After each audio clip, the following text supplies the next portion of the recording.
JavaScript? What can you do with it? Where does JavaScript code run? And what is the difference between JavaScript and ECMAScript? So let's start with the first question. What is JavaScript?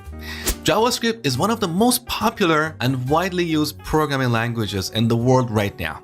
It's growing faster than any other programming languages, and big companies like Netflix, Walmart, and PayPal build entire applications around JavaScript. And here's the average salary of a JavaScript developer in the United States. That is $72,000 a year. So it's a great opportunity to get a good job out of learning JavaScript. You can work as a front-end developer, or a back-end developer, or a full-stack developer who knows both the front-end and the back-end. Now the second question, what can you do with JavaScript? For a long time, JavaScript was only used in browsers to build interactive web pages. Some developers refer to JavaScript as a toy language, but those days are gone to get a good job huge out of learning JavaScript and investments by large companies like Facebook and Google. These days, you can build full-blown web or mobile apps, as well as real-time networking applications like chats and video streaming services, command line tools, or even games. Here's an example. The third question.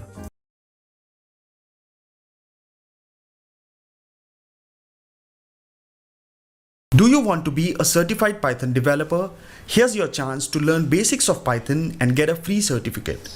Watch this self-guided tutorial on. The third question. Where does JavaScript code run? JavaScript was originally designed to run only in browsers. So every browser has what we call a JavaScript engine that can execute JavaScript code. For example, the JavaScript engines in Firefox and Chrome are SpiderMonkey and V8. In 2009, a very clever engineer called Ryan Dahl took the open source JavaScript engine in Chrome and embedded it inside a C++ program. He called that program Node. So Node is a C++ program that includes Google's V8 JavaScript engine. Now with this, we can run JavaScript code outside of a browser. So we can pass our JavaScript code to Node for execution. And this means with JavaScript, we can build the backend for our web and mobile applications. So in a nutshell, JavaScript code can be run inside of a browser or in Node. Browsers and Node provide a runtime environment for our JavaScript code. And finally, the last question. What is the difference between JavaScript and ECMAScript? Well, ECMAScript is just a specification. JavaScript is a programming language that conforms to this specification. So we have this organization called ECMA, which is responsible for defining standards. They take care of this ECMAScript specification. The first version of ECMAScript was released in 1997. Then, starting from 2015, ECMA has been working on annual releases of a new specification. So in 2015, they released ECMAScript 2015, which is also called ECMAScript version 6 or ES6 for short. This specification defined many new features for JavaScript. Alright, enough theory, let's see JavaScript in action. So every browser has a JavaScript engine, and we can easily write JavaScript code here without any additional tools. Of course, this is not how we build real-world applications, but this is just for a quick demo. So open up Chrome, right-click on an empty area, and go to Inspect. Now this opens up Chrome Developer Tools. Here, select the Console tab. This is our JavaScript console, and we can write any valid JavaScript code here. So type this, console.log, put a single quote here, and then hello world. Another single quote to terminate, close the parentheses, and add a semicolon at the end. Now, as you go through the course, you're going to understand exactly what all this means. For now, don't worry about it. So now press enter, and you can see the hello world message on the console. We can also write mathematical expressions here. For example, 2 plus 2, we get 4.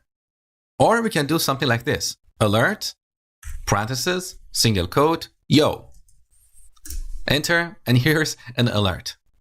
In the next lecture, I'm going to talk about setting up your development environment for writing JavaScript code.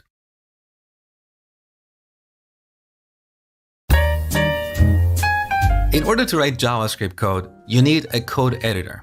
There are various code editors out there, including Visual Studio Code or VS Code, Sublime Text, Atom, and so on. Out of these, my favorite is Visual Studio Code that you can download from code.visualstudio.com.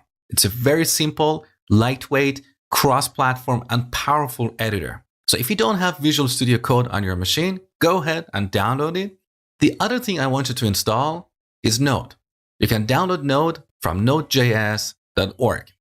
Now, technically, you don't necessarily need Node to execute JavaScript because, as I explained before, you can execute JavaScript code inside of a browser or in Node.